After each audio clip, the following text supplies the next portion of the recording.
Olá pessoal, tudo bem? Nós estamos aqui para o nosso segundo episódio do OK Bíblia Podcast com muita alegria no coração. Eu sou o pastor Natan, seja bem-vindo para esse segundo episódio que está muito bom e vai ser incrível. Amém, amém. Sejam bem-vindos a todos. Eu sou o Ícaro e nós estamos aqui mais uma vez, né, Natan? Para abençoar a sua vida e, através da Bíblia, trazer a resposta para as suas dúvidas. E hoje, né, tá com a gente aqui o nosso primeiro convidado. Que honra! E o primeiro é algo que fica marcado, né? Tá na história da OK Bíblia. Porque daqui para frente, a história que a gente construiu, o primeiro vai ser sempre o primeiro. E tá aqui com a gente hoje o evangelista Luan Vinícius. Louvado seja Deus. Prazerzaço estar aqui com vocês. Se apresenta aí pra galera, dá um oi aí. E aí, pessoal, a paz do Senhor.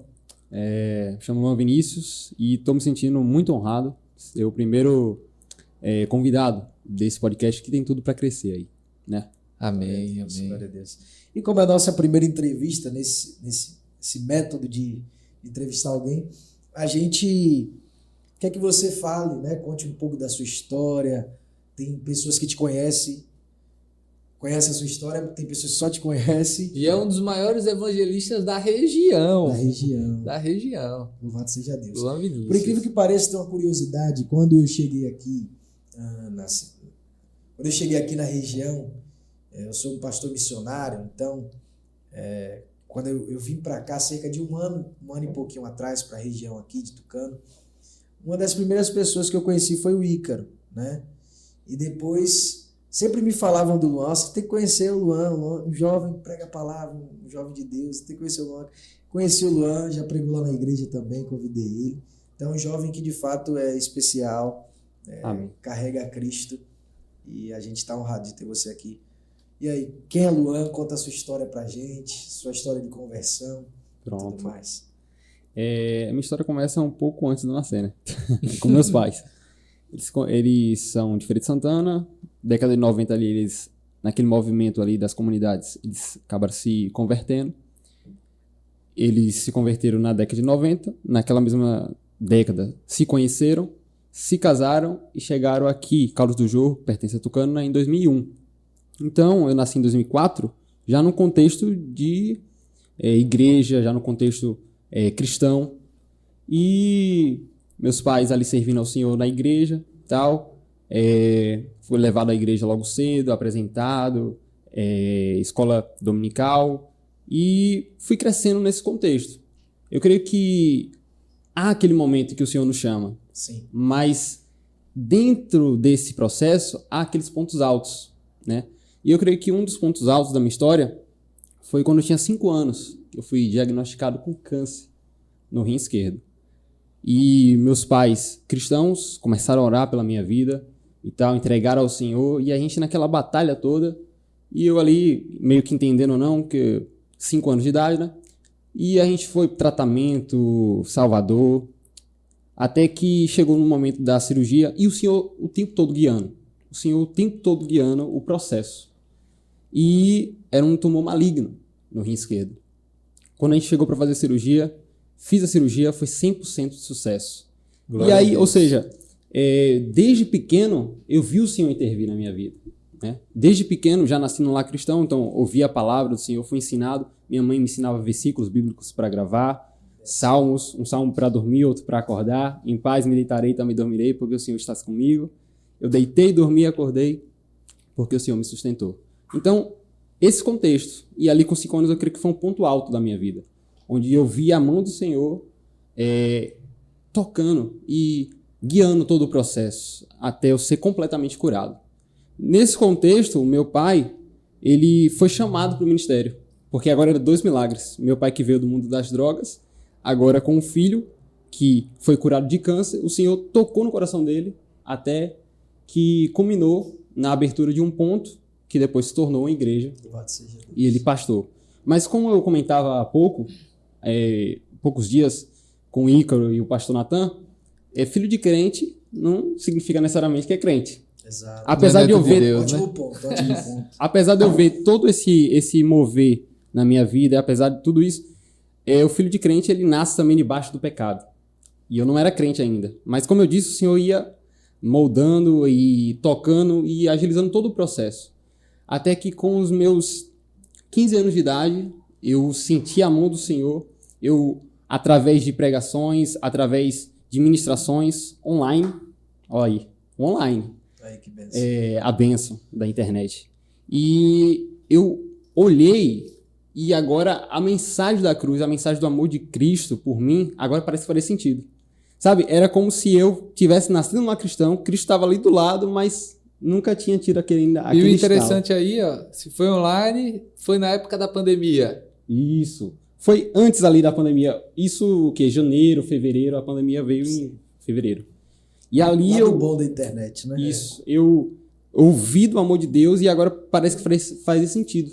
Antes eu só falava e era algo que fazia, tipo, parte da minha vida, mas não era a minha vida completa. Entende? Era mais um departamento da minha vida e não todo o meu ser.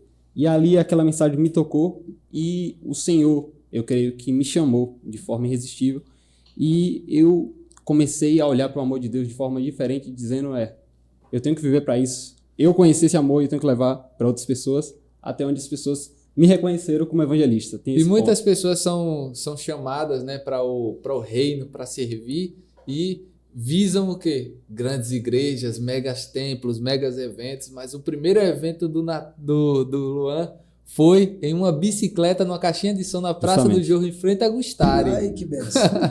Um garoto que, como eu já conversei com ele, conheço ele, ele falou que era tímido, era um garoto que não gostava muito de público, de plateia. Hoje ser chamado para pregar na praça, numa caixinha de som, numa bicicleta, com uma multidão ouvindo. Então, tipo, Deus, ele brota no coração o amor evangelístico, o amor por almas. Justamente. Sim. E como foi que você sentiu chamado especificamente para a evangelização? Paixão por vidas e tudo mais. Justamente. Como o Ícaro comentou, eu era muito tímido. Eu não queria ir na rua, por exemplo, sozinho para entrar no supermercado, coisas do tipo. O que acontece? Mas quando aquela mensagem tocou o meu coração do amor de Cristo e eu vi que, como eu disse, não era mais algo como um departamento, algo que a gente lembra de vez em quando, mas algo totalmente essencial à minha vida, eu falei, se eu conheci isso, eu tenho que levar para outras pessoas. Então a chama começou a arder no meu coração. Como o Ícaro comentou, foi ali no comecinho da pandemia. Ou seja, era um momento totalmente difícil agora para levar para as pessoas de forma pessoal, numa conversa. Todo mundo, se a gente relembrar um pouco, todo mundo estava correndo dos relacionamentos, né? Ali, máscara, álcool em gel, isolamento. E aí o Senhor me deu uma estratégia. Então você vai levar a mensagem, ainda que não de forma pessoal, na conversa 1 a 1, mas de forma atacada ali. Como? Numa caixa de som acoplada numa bicicleta. E aí eu peguei, emendei, fui pra rua, comecei a pregar a palavra do Senhor. Glória a Deus. E o Natan, muitos veem o Luan como o futuro da igreja, né? O futuro missionário, o futuro pastor, mas nós precisamos colocar um ponto muito, muito específico e importante. O Luan já é realidade para a igreja local, para a comunidade. Por quê? Porque ele já tem um exercício que produz salvação de almas, produz uma mensagem transmitida. Ele não é mais aquela perspectiva para o futuro, ele já é a realidade no momento. Então, o desejo é que Luan cresça cada vez mais, não só no conhecimento do Senhor, mas nessa missão de expandir o evangelho. Porque é necessário que nasça mais Luan, mais Natan, para que o evangelho seja mais propagado e a alma se converta a Cristo, porque a nossa localidade necessita voltar às Escrituras. E algo interessante que ele falou, e a gente precisa falar sobre isso, é que estar na igreja e ainda desde a infância não significa ser convertido, são coisas totalmente diferentes. A conversão acontece quando uma experiência pessoal com Cristo, ela brota, ela existe, né? Eu também nasci num lar cristão e tudo mais, meus pais eram cristãos, mas existe um dia que esse dia é o dia que você encontra Jesus, não Jesus falado, não o Deus dos seus pais. Israel tem bastante esse discurso, né? O Deus dos nossos pais. Isso. Mas precisa ser o meu Deus, o seu Deus, né?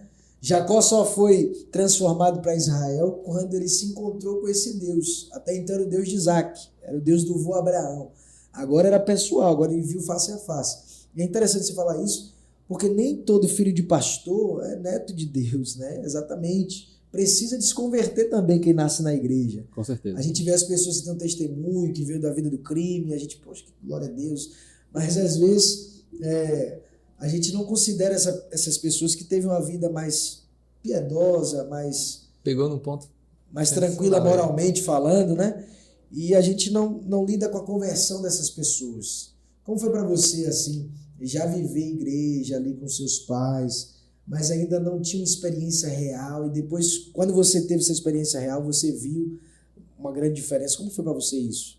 O período, no caso, antes da conversão, a criação, como eu via a criação já na igreja. Isso? Porque você vivia na igreja já. Antes de você relatar o seu... Você disse que o seu tempo de conversão foi quando você falou aí, quando você tinha 15 anos. Isso, em torno dos 15 anos. Isso. Mas antes disso você já vivia na igreja? Já vivia na igreja. Como era? Qual foi a diferença desses dois períodos para você, que você visualiza assim? Pronto. Eu me identifico muito quando eu leio com a história de Samuel.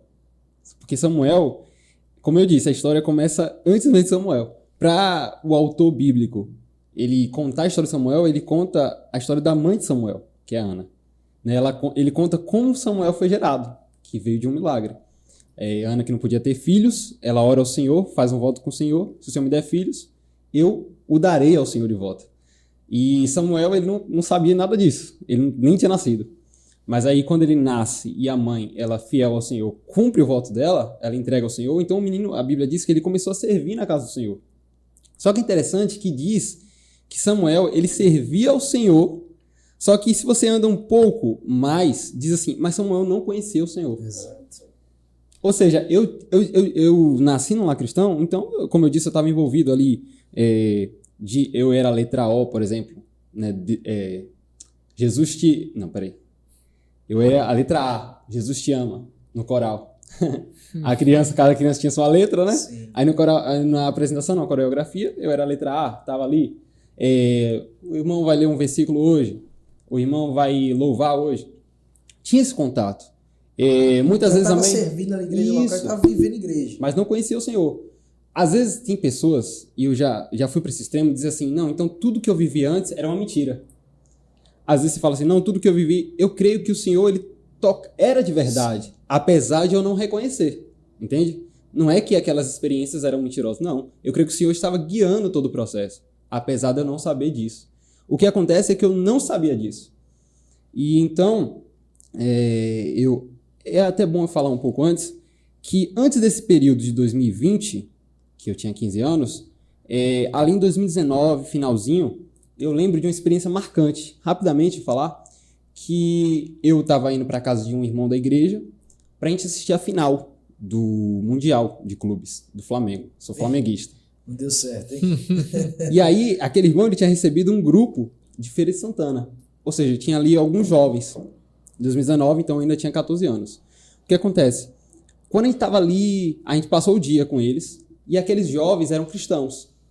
E eu, como eu disse, filho de pastor, servindo e tal, e eu não preciso citar o nome dele, é meu amigo hoje, mas eu não conhecia ele. Era um jovem que estava junto com aquele grupo, e a gente, naquela euforia de assistir o jogo, e ele, antes de assistir o jogo, não. Pegou, separou um tempo ali, estava lendo a palavra de Deus, e aquilo me chamou a atenção. Às vezes a gente, quando acabou o jogo, a gente foi para outra área, foi jogar bola e tal, e ele ali com um violão começou a louvar, e a experiência, ele não falou nada. Me impactou, pastor. Aquela experiência era como se falasse, olha, você é crente, ele também é crente. Mas é como se ele estivesse levando mais a sério, sabe? Tá desfrutando de algo que eu ainda não tô desfrutando. Isso. O prédio torto diz que ele fica totalmente evidente quando ele fica do lado de um prédio reto. Uau. Eu percebi que eu participava, mas não levava tão a sério como ele estava levando a sério. Sabe? Era algo tipo assim, quando dá certo. Ou você tem que fazer. Não era algo, eu quero fazer. Quando entende? me chamarem. Justamente. Sim. Isso, a importância de ter pessoas por perto vivendo algo em Deus. Justamente. Porque isso vai nos levar a querer viver também. Ele viu alguém vivendo algo que ele ainda não estava vivendo e ele disse, eu preciso viver isso. Sem palavras. Sem palavras. Ele não usou palavras. Louvado seja Deus. Tem uma frase que é muito, muito forte e eu gosto muito, o que tu fazes grita tão alto que eu não posso ouvir o que dizes. Muitas vezes as palavras, elas nem vão sair, mas a atitude da pessoa vai gritar tão alto aos nossos ouvidos que vai mexer com a nossa estrutura. A minha conversão é basicamente um contexto também de atitude. Para você ver, na escola com 12 anos, um rapaz estava precisando de 4 pontos para não ir para recuperação. A professora de artes passou uma apresentação de dança, que era negócio de hip hop, freestyle, esse negócio aí. Aí ele falou: rapaz, professora, eu não faço não, porque eu sou cristão e a minha igreja não acha certo fazer esse tipo de dança. Mas se a senhora quiser que faça outra apresentação, ela não. Que igreja é essa que lhe proíbe de passar de ano? Então, se você não fizer, você vai para a recuperação. Ele: professora, mas envergonhar Cristo na frente dos meus colegas eu não vou não, porque eles sabem que eu sou da igreja. E se eles me verem fazendo isso, eles vão falar: que crente é esse? Sim. E não vão se converter através do meu testemunho. Eu posso ficar em recuperação, mas eu vou causar algo no coração deles. Uma criança de 12 anos falando isso. E como eu era muito amigo dele, o Igor lá de Queimadas, eu fiquei com aquilo na minha mente. 12 anos eu era ainda da igreja católica, servia na igreja católica, participava dos eventos da igreja católica, tudo certinho.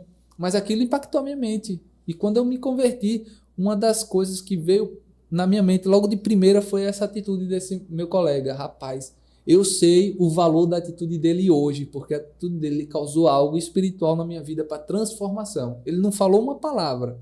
Ele não falou: Ícaro, Jesus te ama, ele quer transformar a sua vida. Mas a atitude dele de renunciar a algo por amor a Cristo, por um serviço no reino, impactou a minha vida. A minha vida. Cara, não foi um missionário que pregou uma mensagem extraordinária. Não. Foi um garoto de 12 anos que testemunhou a Cristo na sala de aula sem dizer uma palavra. Falou: professor, eu posso ficar de recuperação, mas eu vou deixar algo no coração dos meus colegas. E deixou. E causou algo. Glória a Deus. E isso que você falou de Samuel é muito importante também, porque não só diz que ele não conhecia o Senhor, o texto diz que a palavra ainda não havia sido revelada para ele. Isso. Ele já estava ali. Né? Então, isso também nos aponta a ter paciência com as pessoas. Né? Deixa as pessoas lá.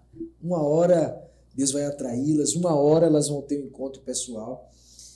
E eu tinha programado umas perguntas aqui, Luan, para fazer para você. A gente tinha programado umas perguntas e a gente queria saber de você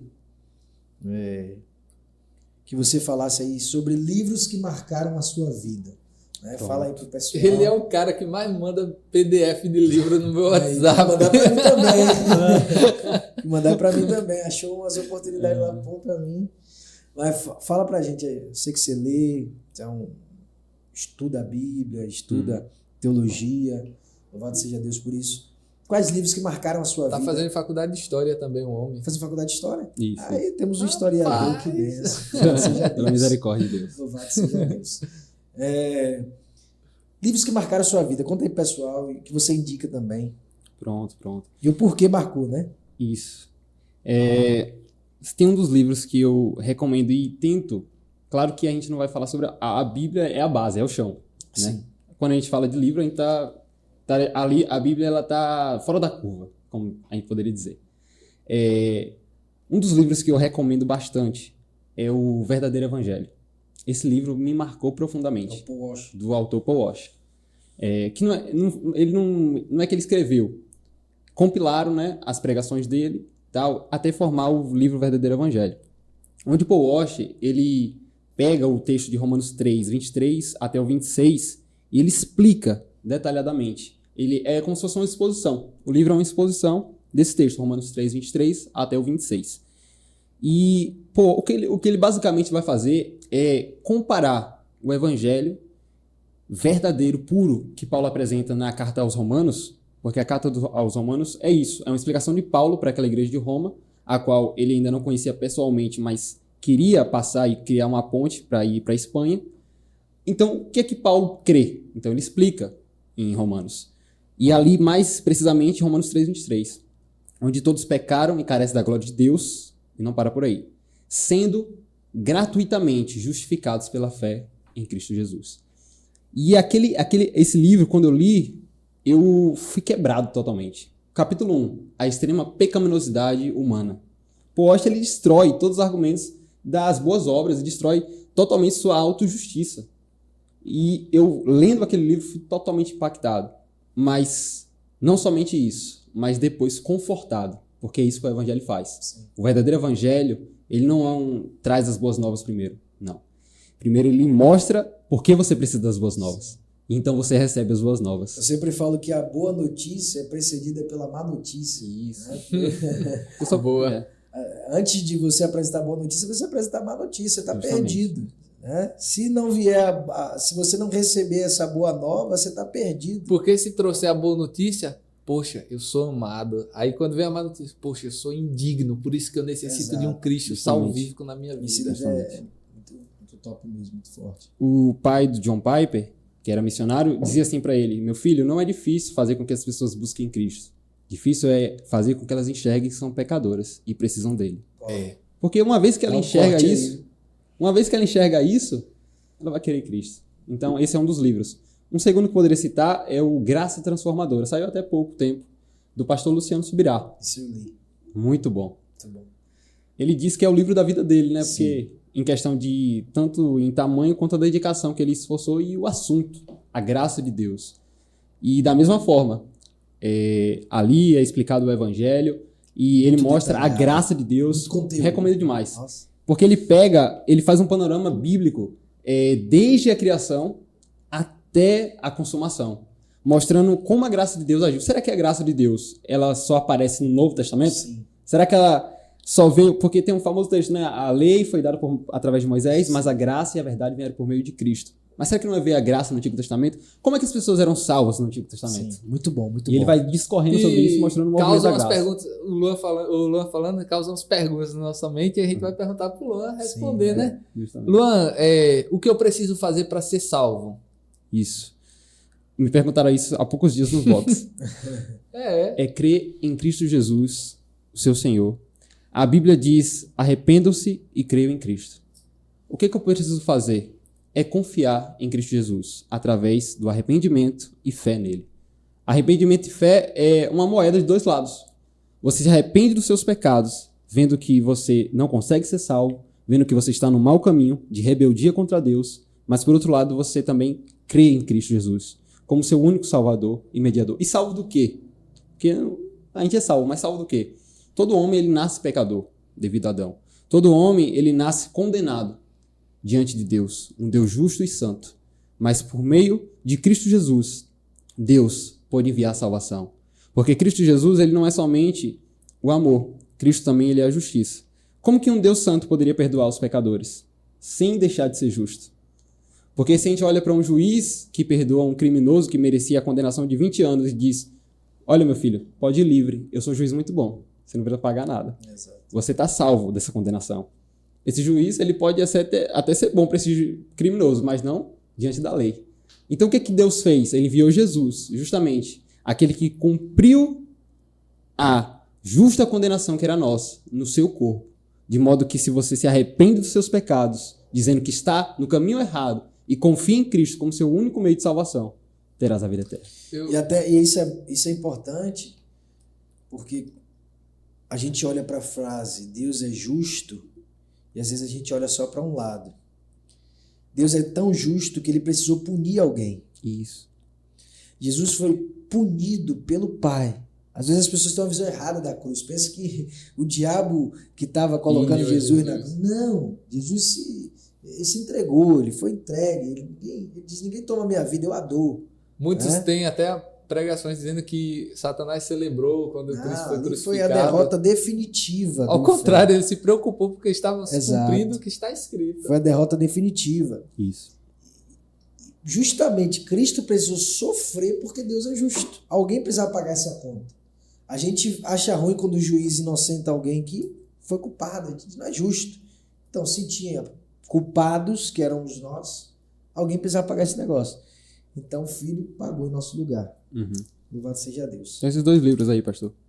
Se você ler, recomendo demais, você já está no bom caminho. Louvado seja Deus. Tem alguma pergunta aí? Mas e aí, Nathan? Tipo, você falou sobre a justificação, sobre a salvação, sobre as boas obras, mas e quanto a um evangelho que nós temos escutado muito, sobre o evangelho coach da facilidade? Esse evangelho produz algo que transforme? Muito pelo contrário, ele atrai maldição. Gálatas capítulo 1, Paulo vai dizer, ainda que eu mesmo, ou um anjo vindo do céu, anuncie outro evangelho, que não é o que vos preguei, seja anátema, que significa amaldiçoado. Ou seja, muito pelo contrário, traz maldição. Porque hoje a gente vê um crescimento do evangelho que traz uma outra mensagem, traz um outro contexto sobre Cristo. Aquilo que a Escritura chama de outro evangelho. Um Cristo de triunfalismo, de conquista, de eu posso, eu consigo, que não precisa mais ter renúncia, que não precisa mais a condenação do pecado, você precisa aceitar, você precisa colaborar para que as pessoas não fiquem constrangidas com o que está escrito na Bíblia. Tem até pastores que pedem a atualização da Bíblia. E isso... absurdo. E, na verdade, o apóstolo Paulo falando para o seu filho na fé, Timóteo, capítulo 3, um capítulo que eu gosto muito, que marca muito minha vida, ele vai dizer toda a Escritura é inspirada por Deus, apta para correção, ensino, vai falar para Timóteo, pregue a palavra, capítulo 4, está tempo, fora de tempo. Mas ele vai dizer no versículo 3, porque chegará o tempo que não suportarão a sã doutrina. As pessoas juntarão para si mestres que digam o que elas querem ouvir. As pessoas não vão suportar a sã doutrina. O apóstolo Paulo está dizendo para Timóteo que chegaria um tempo que a sã doutrina não seria suportada. E eu penso que é esse tempo que a gente está vivendo. As pessoas não suportam a verdade. As pessoas não aceitam, rejeitam a verdade. Fala de comichão nos ouvidos. São verdadofóbicos. Verdadofóbicos, esse termo foi criado agora? Foi, gostei. Mas é isso, as pessoas não estão suportando a verdade. O apóstolo Paulo falou que nos últimos dias, fazendo menção a um período escatológico também, que nós cremos que nós estamos caminhando para isso, as pessoas não suportariam, não suportam. Verdade. E como elas não suportariam, elas ajuntariam para si mestres que elas querem ouvir. E a internet, do seu lado ruim, é isso, deu voz para muita gente. Então a pessoa põe lá quem ela quer ouvir, e às vezes ela vai ouvir uma pessoa que está apresentando esse evangelho corrompido. E eu tenho uma frase que eu elaborei, se alguém já elaborou dessa forma aí, diz a minha... Desculpa, é do pastor Natan, viu? Mas é porque às vezes a gente tem um entendimento bíblico, algo, a gente pensa que é nosso, aí de repente você vê alguém falando, mas nem copiando. Falsos mestres pregam um falso evangelho para falsos crentes e produzem uma falsa salvação. Falsos mestres pregam um falso evangelho, geram falsos crentes e produzem uma falsa salvação. Então isso é muito sério. Um entendimento que a gente tem da rede social é o quê? Hoje a rede social ajuda muito para que o evangelho seja expandido. Amém. Mas, tipo, você vê uma publicação, você posta sobre Jesus Cristo e a salvação.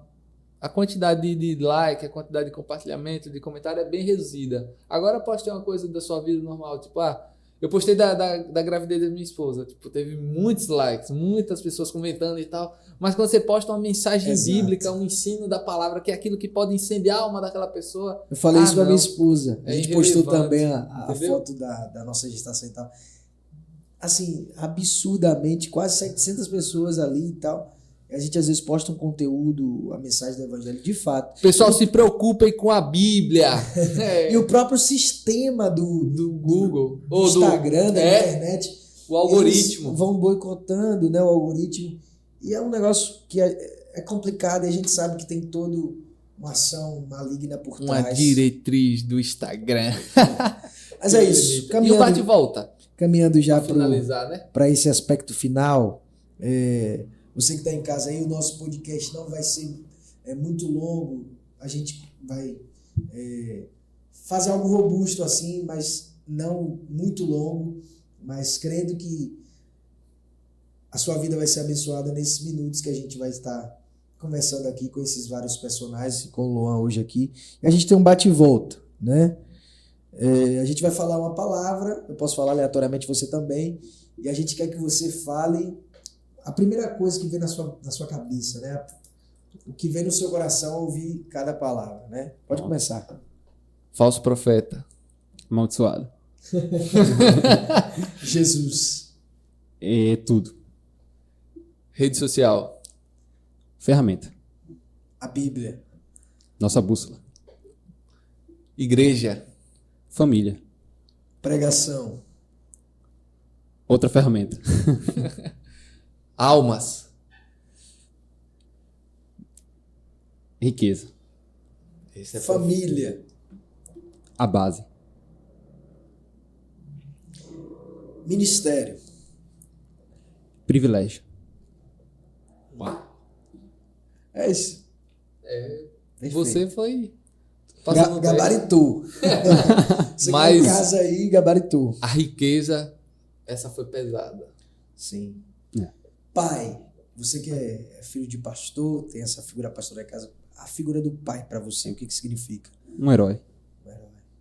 Louvado seja Deus. E pastor Luciano, em breve, vai ser um dos nossos convidados, porque é uma deixamos referência um para convite aí. nós. Amém. Em nome Já de deixa Jesus. aqui. E poderia só dar um agradecimento aqui? Pode sim. Com certeza, sem dúvida, como eu disse aqui no nome família, a base, eu queria agradecer muito aos meus pais. Aos meus pais que investiram bastante na minha vida. Investiram bastante, tanto no estudo, tanto no exemplo, como eu disse, apesar de eu não entender o que é que estava acontecendo ali no movimento de Deus, mas por trás tinham pais que oraram por mim, no momento difícil do câncer, oraram por mim, fizeram 21 dias de jejum e oração. Pais que me levaram para a igreja. Os pais, eles não conseguem converter os filhos, mas eles podem ser a ferramenta de Deus para que isso aconteça. Sim. Então, eu agradeço bastante meus pais aí. Protejam seus filhos. Ensine a palavra. Ensine a palavra. Ensine a palavra. Ensine a criança no caminho que deve andar e quando ela crescer não vai se desviar. Não é ensine o caminho, ensine no caminho. É ensinar justamente. fazendo. É mostrar com vida. Porque os filhos não são muito bons em ouvir os pais, mas são especialistas em reproduzir o que vê eles fazendo. E pessoal, olhando para a vida do Luan, fica o versículo de Eclesiastes. Lembra-te do teu Criador no dia da tua mocidade, antes que cheguem os anos nos quais vão dizer, não tenho neles contentamento. Amém. E para a gente finalizar, de fato, Luan, o que você espera do futuro? Qual que é a sua expectativa ministerial, pessoal? O que você espera do futuro, nos próximos anos?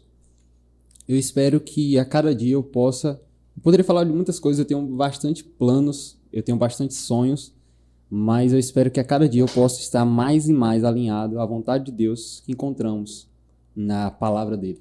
Se nós queremos saber tudo sobre a vida, sobre o próprio Deus, nós temos que ir para a palavra dele. Como é o intuito aqui desse canal, é levar as pessoas para a palavra de Deus. Então, o meu maior objetivo, o meu maior plano, o que eu espero, é que a cada dia eu possa estar alinhado àquilo que o Senhor tem se revelado na sua palavra. A cada dia ser um irmão mais parecido com Cristo, um filho mais parecido com Cristo, um ministro que está dentro dos padrões bíblicos do que a Bíblia ordena. Isso. E daqui a pouco pai. É isso. Então, justamente. Louvado seja Deus. Chegamos ao fim, né, Nathan? É isso. Muita alegria, viu? Esse primeiro episódio com convidado, né? E o nosso pedido para você é compartilhe esse vídeo. Eu sei que você foi abençoado. Ouvir histórias sempre é bom. Estar com pessoas que nos aproximam do Senhor é sempre bom. Compartilhe esse vídeo nas suas redes sociais. Mande para o máximo de pessoas que você puder. Pessoas que vão poder ser abençoadas também. É isso. Quer falar um pouquinho dos patrocinadores? E se você quer ajudar a manter esse programa, a ser um abençoador de vidas através desse podcast, entre em contato conosco. Nós estamos em busca de patrocinadores para ajudar a termos mais episódios, a alavancarmos mais essa ferramenta para propagarmos o verdadeiro evangelho de Cristo. Pode ter 10 pessoas, mas que essas 10 pessoas sejam alcançadas pela influência da Bíblia, das Escrituras em sua vida. Amém? Que Deus te abençoe. Então, a gente já finaliza daquele jeito, né? Teve dúvida, Nathan? Ok, Bíblia. Valeu. Forte abraço. Deus abençoe.